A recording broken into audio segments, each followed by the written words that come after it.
Hey everyone, hopefully you're having a good day. My name's Andy. My channel's Finding Value. Today we're going to go through Twitter, see what people are sharing on social media. I'll interject my financial opinions as we go through it together, generally related to three different topics: wealth building, commodities, and or financial topics. Let's dive right in and take a look, see what's going on today. If you want to follow me, it's @Finance. And if you want to join our community, finding-value.com is where you want to check it out. I dive deeper into a whole bunch of different things and share that share everything with the community. Uh, you can see the special code in the corner there. Against all odds research, every major commodity boom in the last 25 years, and that's really just two. I mean, it's the one we're in and the one that started in 2000. It started the same way. The CRB index starts curling higher. The yield curve inverts, then steepens. So this is the Reuters Jeffries Commodity Index. We had a big move off of 2020 bottom. And there it is, moving higher here. Yield curve, they call that steepening. Then we had a big move back lower. This was the consolidation. Pretty much a cup and handle almost deal going on, but it's starting to curl higher. And now we're starting to see it steepen again. And he's using the 3-month and 10-year yield curve. So we're seeing that potential alignment each time that we've seen these big moves in the market. Now, is there a potential possibility that we could go a little bit lower for a period of time? Or is it already behind us? No one knows that question.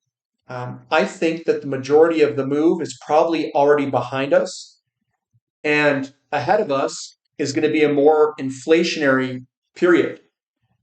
So it makes me think that we are going to break higher, not straight higher, guys, but move upward in a fashion like this here. So think of it as 2001, the pullback, and then the move higher, moving on out and up. So this would be analogous to perhaps something on the lines of 2002 or something on the lines of that. The 10-year yield, close to a breakdown in yields again. The narrative of inflation is dying everywhere you look. That is his opinion. This is the 10-year yield. To me, we're sitting on top of it. So I don't know how. I mean, we broke up for a reason. In my opinion, I think people are holding it down. That's what I think. Scott Bessent said that they didn't want yields above 4.5%. And where is 4.5% on this chart? Right where we're at. It's like, boom, knock it down. Boom, knock it down. Boom, knock it down. It's like they're holding it there. So I think if it is being held there and we continue to get a lot more inflation, the dollar will be sacrificed. The value of the dollar. If they're successful at holding it at 4.5%, they're just going to print money, buy bonds, and that money goes out into the system. That is a weaker dollar. So, but again, if oil goes up, we should see yields have the pressure upward. That is why they continue to talk about oil. They're trying to talk oil down because they want to get yields down. Oil is the conduit for money in the system to transfer into consumer price index. That is the translator. It's the oil price.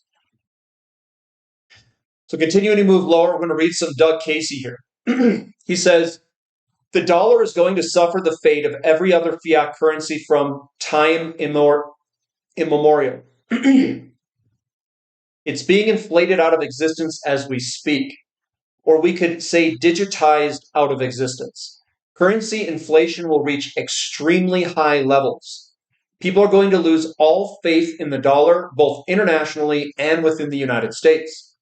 When that happens, you're looking at a multi-level catastrophe. There you go. We're clearly heading toward a digital currency, which will be an utter and complete disaster. With paper currency, at least you had something physical that you could move and transport privately. 1 second, guys. A little bit of cough there. Your account will be debited or credited at the will of the central bank. As a degenerate, bankrupt empire, we're following in Rome's footsteps. Gold went away in 1933, silver in 64, copper in 1982. Soon, all coins will be gone. Then, the paper currency. Coins have value, technically speaking. They're not even coins, they're tokens. It's a pity. Kids used to collect coins and learn the value of saving, but they haven't been worth collecting for years. Soon, we won't have any coins at all because they're simply too worthless. Well, the coins will be worth too much. The value of the currency will be too worthless. So it's too bad. How will cool uncles amuse the kids with coin tricks? Yeah, that's what's coming to America. A destroyed currency. And then they're going to try to get us to a central bank digital currency. I think that's what they're trying to do. And they're going to try to scare us into it. Not even just scare, but I mean, the value of the currency is going to drop like a rock. It already has, and it's going to continue to do that. Global oil demand ranked higher in April, led by the United States. Oil demand rose by 1.58 million barrels per day, month over month in April, and by 1.68 million barrels per day, year over year. So it's not a demand problem, guys. Demand's strong. And 1.68 million barrels per day, that's a lot. I mean, that's a pretty good pace of increased oil demand. Coming on down. Sankey says the only barrier of entry to being an oil analyst is units. The reason why oil is so important to our society, this is what we make out of a barrel of oil. It's basically everything. Plastics like 1 cup measuring cups. This is a 4-inch rubber balls, hula hoops, plastic dust pans, polyester shirts, plastic telephone housings, pocket combs, anything that's plastic, toothbrushes. We've got cars in terms of gasoline. We've got about 4 pounds of charcoal, whatever it is. One, obviously, oil makes like lubricants. It looks like that's straws, or well, that's wax for birthday candles. Crayons are made from oil. We've got a bunch of other stuff too, a gallon of gas, and then I'm sure diesel and all this other stuff that's in there too. So that's some of the stuff that oil goes into. And computers, the plastic that encases monitors and computers and everything, cameras. The reason they want low oil prices is because it goes into everything. That's their motive. Their motive to try to hold the consumer price index down and hold interest rates down as long as they can. Just tie this together, guys. So we come up here and their currency is being inflated out of existence. So their last ditch effort is to hold oil down because it's in everything. So what they're essentially trying to do is hold the inflation rate down through oil. That's the motive.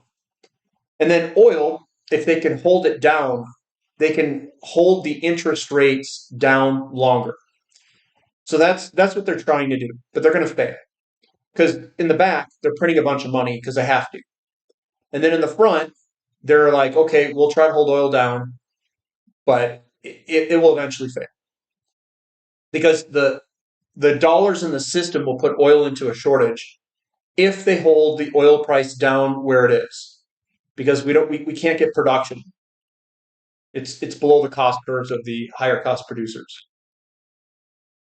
Breaking news: One of the copper market's biggest ever squeezes is unfolding on the London Metal Exchange, the glue of the economy, the biggest story you probably have not heard of.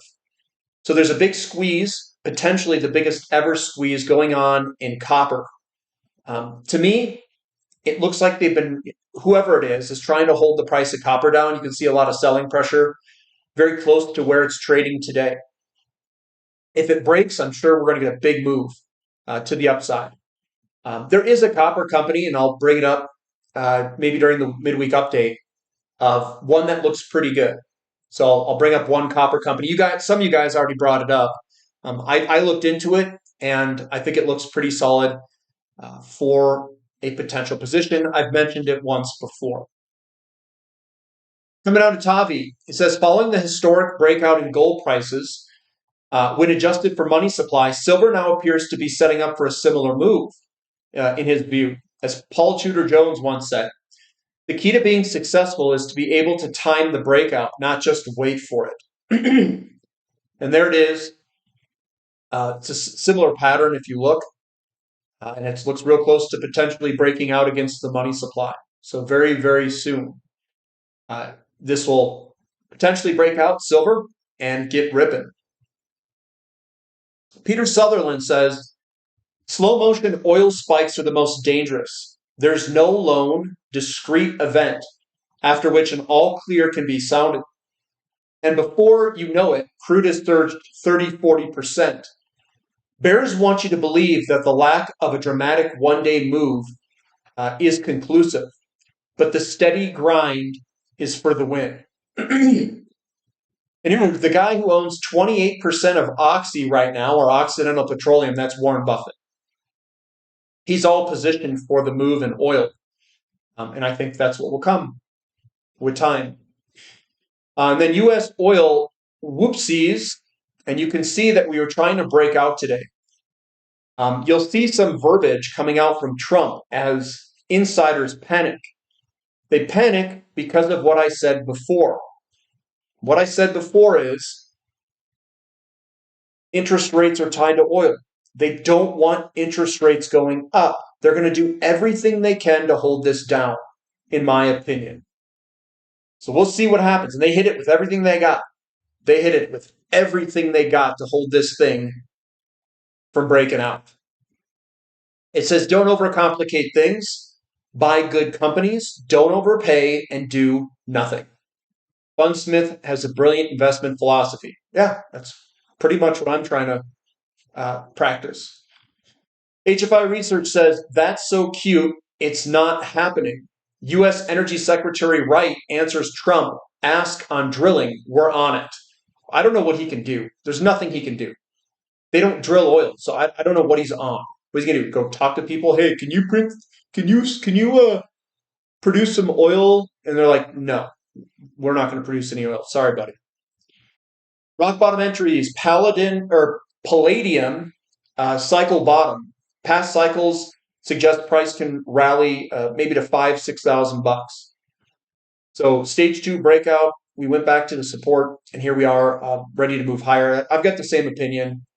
It's basically what I follow on my my daily updates for technical analysis. Zero Hedge, it's companies that drill, baby, drill, not the Department of Energy. And they need higher prices to do that.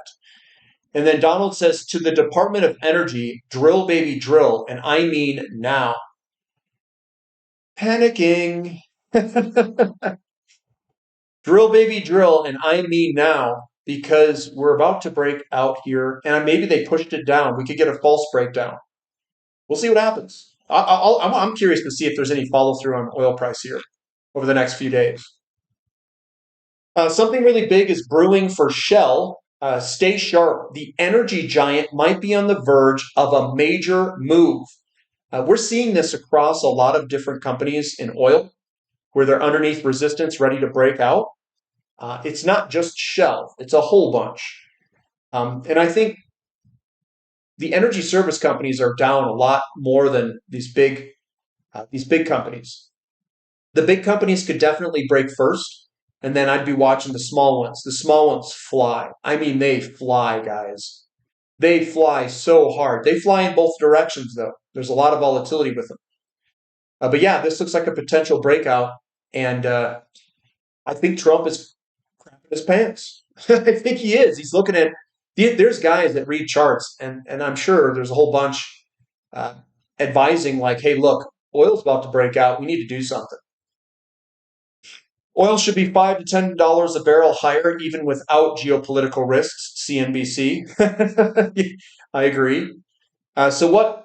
That's how it works. Everyone keep oil prices down. I'm watching. So he says, everyone keep oil prices down. I'm watching. You're playing right into the hands of the enemy. Don't do it. Well, I mean, that seems kind of weird. Is that panicking? I don't know. J. Paul Getty says, buy when everyone else is selling and hold until everyone else is buying. That's it. There's the whole trick. Buy when everyone else is panic selling. We can call that panic buying. And then just hold until everyone else is buying. And when they're buying, that's when you start to be afraid, start to sell. Here's Grady. He says, been saying lately that good times for silver miners are now coming.